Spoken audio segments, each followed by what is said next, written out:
Baik, bismillahirrahmanirrahim. Assalamualaikum warahmatullahi wabarakatuh. Kembali lagi di perkuliahan saya untuk mata kuliah yang saya ampu. Insya Allah saya akan mempresentasikan atau menjelaskan perihal komunikasi pariwisata ya, yang pertemuan ke-7 ya, yang dimana saya saat itu ada libur ya. Untuk outline-nya ya, kita akan mulai saja. Kita coba untuk mengefektifkan waktu ya, biar tidak terbuang. Baik, saya close dulu. Sudah ada di sini ya. Yang akan kita bahas untuk pertemuan ke-7 ini, insya Allah kita minggu depan di masuk Oktober ya. Masih Oktober ya, udah mau masuki bulan November. Kita akan membahas paradigma, perspektif, dan mazhab komunikasi. Definisi umum paradigma ini menurut Harmon dalam Moleong ya, 2004. Ini buku yang banyak dipergunakan juga di keilmuan komunikasi. Paradigma adalah cara mendasar untuk melakukan persepsi, berpikir, menilai, dan melakukan sesuatu yang berkaitan dengan realitas. Buckman and Bicklin dalam McKinsey Knife 2006 menyatakan bahwa paradigma adalah kumpulan longgar dari sejumlah asumsi, jadi kumpulan asumsi, konsep, atau proposisi yang berhubungan secara logis yang mengarahkan cara berpikir dan penelitian. Ada jenis-jenis paradigma, ini akan saya bagi menjadi berapa nih? 3 ya. Tiga. Ada beberapa aliran juga ya, bukan aliran kepercayaan, tapi di sini aliran atau mazhab ya, atau kita sebut juga pendekatan ya. Paradigma penelitian adalah pola pikir. Nah ini juga sebenarnya nanti teman-teman atau akang teteh, bapak ibu bisa mempergunakannya saat skripsi di semester ke-8 ya. Ini bermanfaat sekali. Ada ragamnya, ada yang pertama ada positivis, ada yang dua interpretif, dan yang ketiga adalah yang kritis. Oke. Positivisme ya, ini ada namanya Auguste Comte, ini filosof ya, yang lahir di Montpellier, Prancis pada tahun 1798. Pandangan paradigma ini didasarkan pada hukum-hukum dan prosedur-prosedur yang baku. Ilmu dianggap bersifat deduktif, berjalan dari hal yang umum dan bersifat abstrak menuju yang konkret dan bersifat spesifik. Ilmu juga dianggap nomotetik, yaitu didasarkan pada hukum-hukum yang kausal, yang universal, dan melibatkan sejumlah variabel. Paradigma positivis pada akhirnya melahirkan pendekatan kuantitatif. Jadi kalau kita udah berpikir positivisme, berarti arahnya ke kuantitatif, dan arahnya adalah pendekatan yang saya pikir mutlak ya, karena berkaitan dengan angka-angka ya, berkaitan dengan beberapa rumus-rumus ya, yang kalau kita bicara rumus itu adalah sesuatu hal yang pasti dan mutlak. 1+1 mungkin saja tidak akan berubah jadi 3 ya, tapi pasti hasilnya 2. Yang selanjutnya paradigma interpretif. Nah, ini berangkat dari upaya untuk mencari penjelasan tentang peristiwa-peristiwa atau kejadian sosial atau budaya yang didasarkan pada perspektif dan pengalaman orang yang teliti. Pendekatan ini diadopsi dari orientasi praktis. Secara umum, pendekatan interpretif merupakan sebuah sistem sosial yang memaknai perilaku secara detail, langsung mengobservasi. Selanjutnya ada paradigma kritis. Ini mencoba memperbarui dan merekonstruksi teori yang membebaskan manusia dari manipulasi teknokrasi modern. Tokoh-tokohnya ada Mark Horkheimer, Theodor Wieseng, John Adorno ya. Ini ada seorang musikus, ahli sastra, psikolog, dan filsuf. Friedrich Pollock ya, ini ekonom. Ada juga ahli psikoanalisa Freud. Ini ada teorinya tersendiri ya. Mungkin kalau di orang komunikasi ini akan lebih familiar. Carl Wogel, sinolog, Leo Lowenthal, sosiolog, Walter Benjamin, kritikus sastra. Ada banyak ya, ada Herbert Marcuse, murid Heidegger yang mencoba menggabungkan fenomenologi dan Marxisme, yang juga selanjutnya Marxisme menjadi motor gerakan New Left di Amerika. Ciri khas paradigma kritisnya dari kata-katanya sudah bisa merepresentasikan, mengkritisi apa yang sudah ada ya. Ini berbeda dengan pemikiran filsafat dan sosiologi tradisional, jadi lebih ke arah ke um, modern ya, mungkin ke arah modern kan ini kan lawan kata tradisional. Pendekatan paradigma kritis dia bersifat kontemplatif atau spekulatif murni. Oke, yang selanjutnya ini ada mazhab Chicago. Ya, mazhab ini apa nih Pak? Ya, karena nggak ada ya. Ada Chicago yang komunikasi ya. Ada yang Chicago dari Amerika Serikat, ada juga mazhab Frankfurt yang dari Jerman. Nah, kalau yang Chicago dulu ya. Jadi fokus riset pada pemecahan masalah yang di mazhab ini adalah ke arah kriminal, prostitusi dan masalah-masalah lainnya yang timbul akibat industrialisasi dan urbanisasi yang berlangsung sangat cepat di Amerika. Pada masa puncak kejayaannya, mazhab ini, mazhab Chicago, penelitian komunikasi banyak dilakukan dengan metode kuantitatif, jadi berdasarkan angka-angka ya, data-data ya, antara lain sebagai akibat dari pendanaan yang disediakan oleh sponsor. Sebagai konsekuensinya, penelitian yang semula merupakan kegiatan kreatif per orang menjadi pekerja secara borongan. Nah, ini mungkin banyak ya, mungkin kayak semacam konsultan ya. Penelitian banyak dilakukan terhadap persuasi, propaganda, dan efek langsung dari media massa pada halayak. Penelitian komunikasi dengan penekanan pada efek langsung itu merupakan pengaruh dari model linier dari Shannon and Weaver. Ya, selanjutnya ini juga ini ya tidak ada, jadi tolong dicatat dengan baik-baik ya. Ini ada Masjid Chicago yang kita akan bahas di mazhab Frankfurt. Nah, dari gambarnya sendiri kita tahu ya ini daerah mana ini, Frankfurt, Jerman ya, di stasiun di sana.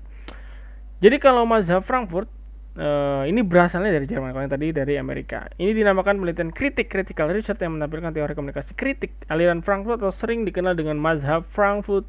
The Frankfurter School merupakan sekelompok pemikir sosial yang muncul dari lingkungan Institute for Social Forschung Universitas Frankfurt. Mazhab Frankfurt atau yang sering dikenal dengan teori kritis sendiri merupakan nama dari suatu cara berpikir dan sebuah aliran filsafat yang berkembang di Institute for Social Forschung, ya, lembaga penelitian sosial di Frankfurt, Jerman. Lembaga ini didirikan 1924 dari Karl Grunberg dengan tujuan mengadakan penelitian-penelitian tentang masyarakat yang bernafaskan sosialisme dan Marxisme. Oke. Ini ada beberapa teori yang tergabung dalam mazhab Frankfurt ya. Tidak saya semuanya ini ya, cuman ada beberapa aja. Ya, ini juga bisa dicatat ya. Ada yang akan saya bahas, mungkin sisanya bisa kalian coba cari ya sebagai tambahan ya. Tugas tambahan mungkin sedikit gitu ya. Ada yang akan kita bahas apa? Di sini simbolik ya. Bentar. Simbolik yang menarik ya. Oke, ini dulu ya, yang atas dulu nih. Teori positif negatif Jurgen Habermas ini. Menoleh keadaan dua hal, yakni di suatu sisi kepada sistem dengan mekanisme dominasi dan distorsi yang diakibatkan pada dunia kehidupan, dan di sisi lain kepada perumusan pemikiran untuk menciptakan tatanan yang lebih bermoral. Merumuskan dua macam rasionalitas, yakni rasionalitas instrumental yang bentuknya rasionalitas membenarkan sistem penindasan logika, sistem administrasi dan ekonomi kapitalis untuk mencapai efisiensi dan efektivitas sebesar-besarnya demi keuntungan yang bersifat strategik, dan rasionalitas komunikatif yang berupaya menciptakan ruang publik kritis dan mempunyai potensi untuk mencapai emansipasi melalui komunikasi yang bebas dominasi dan setara. Untuk lebih memudahkan ya, kita coba membuat distinksi antara rasional negatif yaitu instrumental, dan satu lagi. Jadi kalau yang di Habermas ini ya, jadi akar dari semua permasalahan sosial kontemporer terletak terjadinya distorsi komunikasi yang diakibatkan oleh logika rasionalitas instrumental di dalam sistem birokrasi, pemerintahan, dan sistem ekonomi masuk ke dalam dunia kehidupan yang harusnya bersifat komunikatif. Nah, jadi coba menciptakan ruang publik yang kritis ya, agar tercapai emansipasi atau equal ya, melalui komunikasi yang bebas ya, dengan arah kesetaraan ya. Oke, apalagi yang kita coba untuk dijelaskan di sini ada coba kita lihat lanjut. Yang ini ada teori hegemoni ya. Ini banyak sih sebenarnya teori-teori ya. Tapi kalian bisa cari sendiri nanti. Yang kurang paham nanti kita bisa berdiskusi ya secara lebih detail lagi. Tapi ini saya hanya beberapa ya yang biasanya sering dipakai sih ya. Dialek, alignment, ideologi, simbolik, interaksi, teori, sejarah masa lalu juga enggak. Nih hegemoni kayaknya mungkin sekarang sudah mulai ini juga ya, hegemoni kaitannya dengan pilpres ya. Oke, selanjutnya teori keterpisahan, existential energy from ya, ini juga ada public. Nah ini ya, coba ya. Yang ini ya, public opinion theory, Walter Lippmann 1922. Atau di sini biasa kita sebut dengan komunikasi massa yang secara umum kita kenal pada masa itu belum dikenal. Ya, jadi istilahnya public opinion. Lippmann juga menyatakan bahwa peran media massa dalam membentuk opini publik ya, yang menjadi konsen Lippmann adalah kebutuhan akan kebebasan media massa yang secara normatif dan publik yang terinformasikan. Ini ya, yang tadi di mana? Opinion theory ya, Walter Lippmann. Oke. Terus ada teori yang akan kita bahas lagi yang ini ya. Ini dulu tadi ya. Habermas udah ya. Ini terlalu bentar.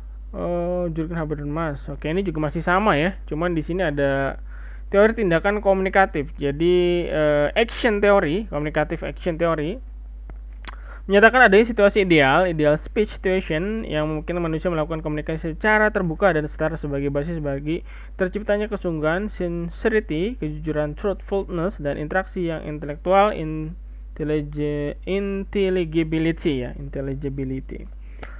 Oke, apalagi? Nah, ini masih banyak ya. Oh, ini yang Frankfurt ya, tadi ada 2 poin saja yang saya bahas. Selanjutnya ada mazhab Chicago, ada banyak juga di sini model-modelnya dan teori-teorinya yang ini fenomenal ya, karena dulu banyak dipakai sih ya. Untuk ini nih, agenda setting. Ini sampai sangat banyak yang pakai untuk skripsi, sampai-sampai dosen saya menyarankan tidak 2 teori ini sudah tidak dipakai lagi karena sudah terlalu banyak nih. Jadi teori ini apa sih? Ya nggak tahu ya. Mungkin perkembangan sekarang masih bisa nggak ya? Kita coba kita kaji dulu. Diperkenalkan pertama ya tentang agenda setting ya, yang ini ya. Kita coba.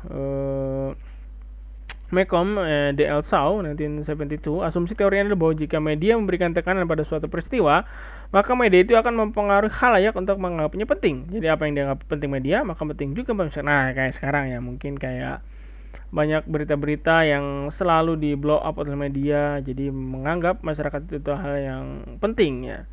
Apa ya, sekarang ya saya capres atau saudara-saudara kita di Palestina sana ya, yang sedang dibombardir oleh kaum kufar dan kaum kafir ya. Ya, jadi setiap masjid ya, nggak tahu ya, mungkin di tempat kalian apakah sama juga menyatakan kunut nazilah ya dalam sholat 5 waktu. Dalam hal ini media masih memiliki efek yang sangat kuat, terutama karena asumsi ini berkaitan dengan proses belajar, bukan dengan perubahan sikap dan pendapat. Selanjutnya, nah ini ya, uses and effect theory. Pertama kali dikemukakan oleh Sel Windal ya. Sintetis antara pendekatan uses and gratification dan teori tradisional mengenai efek. Konsep use penggunaan merupakan bagian yang sangat penting atau pokok dari pemikiran ini. Karena pengetahuan mengenai penggunaan media akan memberikan jalan bagi pemahaman dan pemikiran tentang hasil dari suatu proses komunikasi massa. Penggunaan media dapat memiliki banyak arti. Ini dapat berarti expose yang semata-mata menunjuk pada tindakan persepsi. Dalam konteks lain, pengertian tersebut dapat menjadi suatu proses yang lebih kompleks di mana isi terkait harapan tertentu untuk dapat dipenuhi. Fokus dari teori ini lebih pada pengertian yang kedua. Oke, itu ya. That's the point. Yang akan kita bahas lagi, ini udah lanjut ya. Nah, ini satu lagi deh. Information Gap Theory, jangka panjang komunikasi massa, penting dikembangkan oleh pokok bahasan mengenai celah pengetahuan information gap. Latar belakang komunikasi ini terbentuk oleh arus informasi yang terus meningkat dan sebagian besar dilakukan oleh media massa. Secara teoritis, peningkatan ini akan menguntungkan setiap orang dalam masyarakat karena setiap individu memiliki kemungkinan untuk mengetahui apa yang terjadi di dunia untuk memperluas wawasan. Ini dari Information Gaps Theory. Ya, ada banyak ya, ini teori-teori semua dan bisa dicari ya, tapi tentunya dengan dasar yang kuat ya, harus ada sumbernya dari mana. Baik, pertemuan ketujuh ini sangat singkat, jelas dan padat ya, insya Allah ya. 15 slide tapi mengutarakan mengenai pendekatan-pendekatan teori yang berhubungan ya dengan teori yang dipakai oleh bidang kajian ilmu pariwisata. Khususnya ini kita coba pendekatannya dari sudut pandang pariwisata. Baik, terima kasih. Sekian. Saya akhirin mengucapkan hamdalah alhamdulillahirabbil subhanakallah bihamdika asyhadu an la ilaha illa anta astaghfiruka wa atubu ilaik. Wassalamualaikum warahmatullahi wabarakatuh. Terima kasih.